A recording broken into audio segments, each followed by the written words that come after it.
GK. News मराठीमध्ये आपलं सर्वांचं स्वागत। तुम्ही पाहत आहात मराठवाड्याच्या कुशीतलं जी.के. न्यूज मराठी।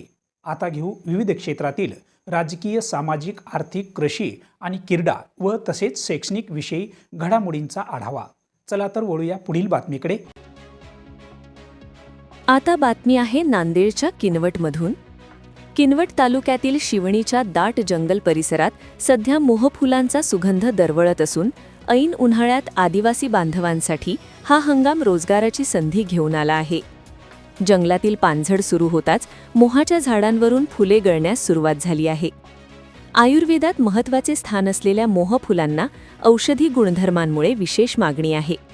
वनौषधी म्हणून वापरल्या जाणाऱ्या या फुलांचा स्थानिक बाजारातही चांगला दर मिळतो।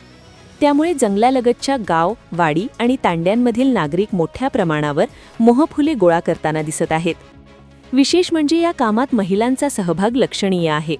पहाटेपासून जंगलात जाऊन मोहफुले वेचून त्याची विक्री करून अनेक कुटुंबे आपल्या उदरनिर्वाहाचा आधार निर्माण करत आहेत।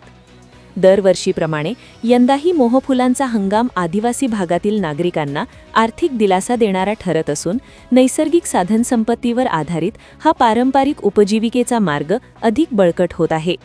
Bureau report, GK. News, Kinwat, Nanded. तुम्ही पाहत आहात महाराष्ट्राच्या कुशीतलं जी.के. न्यूज मराठी।